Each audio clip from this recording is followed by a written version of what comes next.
کبیر کی بھابھی فلک کو گھر سے لے کر آتی ہے اور مول آ کر اسے سرپرائز دیتی ہے۔ کبیر بھی وہاں پر ہوتا ہے۔ کہتی ہے کیسا لگا؟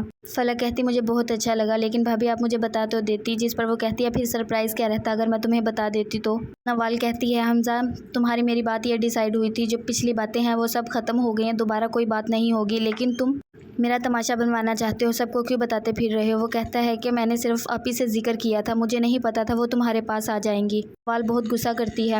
وہ گھر آتا ہے، آ کر کہتا ہے اپنی بہن کو آپ کیوں گئی تھی نوال کے پاس؟ آپ کو سب پتا تھا نا، میں نے آپ کو روکا بھی تھا۔ بہن وجہ پوچھتی ہے کیا وجہ ہے مجھے بھی بتاؤ۔ وہ بتاتا ہے کہ میں اسے بغیر بتائے باہر چلا گیا تھا بزنس کے لیے، جس پر اس کی بہن کہتی ہے پھر نوال اپنی جگہ بالکل ٹھیک ہے، تم نے اس کا یقین توڑا ہے۔ کبیر کی بھائی اور بھابھی بیٹھے باتیں کر رہے ہوتے ہیں، تبھی فلک کی کال آ جاتی ہے اور کہتی ہے کہ شادی والا جوڑا گم ہو گیا ہے، اب گاڑی میں چیک کروائیں شاید وہاں پر ہوگا۔ وہ کہتی ہے میں نے خود تمہیں اپنے ہاتھوں سے دیا تھا۔ فلک کہتی ہے پھر کہاں گیا؟ آپ کو کہا ہے نا ایک بار آپ گاڑی میں چیک کروا لیں۔ وہ کہتی ہے چلو ٹھیک ہے۔ فلک وہ جوڑا خود جلا دیتی ہے اور کہتی ہے کہ فلک اپنی پسند کا جوڑا لینا چاہتی ہے، ہر چیز بھابھی کی مرضی کی آئی تھی، جس پر اسے بہت غصہ آتا ہے کہ میں شادی کا جوڑا بھی ان کی پسند کا پہنوں گی۔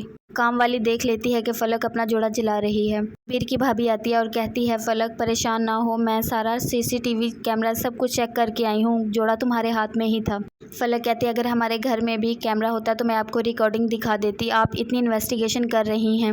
وہ کہتی ہے کہ میں پریشان تھی صرف اس لیے، غلط سوچ رہی ہو تم میرے بارے میں۔ فلک کبیر کو کال کرتی ہے اور کہتی ہے کہ مجھے بہت ضروری کام ہے، میں آفس آ رہی ہوں۔ فلک آفس آ کر رونا شروع کر دیتی ہے اور کہتی ہے کہ وہ جوڑا گم گیا ہے۔ کبیر کہتا ہے ہم اور لے لیں گے، تم رونا بند کرو۔ فلک کہتی ہے نہیں نوال آپ ہی لے دیں گی۔ کبیر کہتا ہے ایسا نہیں ہوگا، میں خود لے کر دوں گا۔ کام والی بتاتی ہے کہ فلک بی بی نے خود اپنا جوڑا جلایا ہے، میں نے اسے رات میں دیکھا تھا، آپ کو نہیں یقین تو آئیں پیچھے آ کر دیکھ لیں۔ گھر کے پیچھے فلک بی بی آگ لگا رہی تھی کپڑوں کو۔ کبیر کہتا ہے تم رو رہی تھی، میرے ہاتھ پاؤں پھول گئے تھے، مجھے سمجھ نہیں آ رہی تھی تمہیں چپ کیسے کرواؤں، جوڑے ہی کی بات ہے پھر کیا ہوا؟ گم گیا ہے اور لے لیا ہے۔ فلک کہتی بھابھی میرے بارے میں کیا سوچیں گی؟ کبیر کہتا ہے ایسا کچھ نہیں ہے۔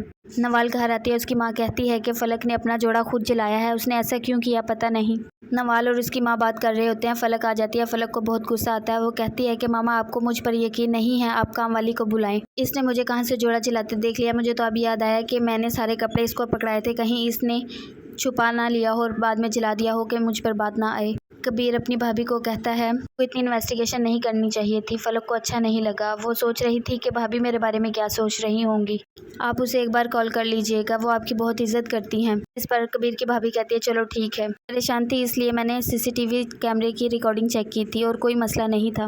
کبیر جویلر کے پاس جاتا ہے، اس کے لیے ایک سیٹ خریدتا ہے اور اسے کال کرتا ہے کہ سرپرائز لیا ہے میں نے تمہارے لیے۔ فلک کہتی ہے مجھے بھی بتائیں کیا سرپرائز ہے؟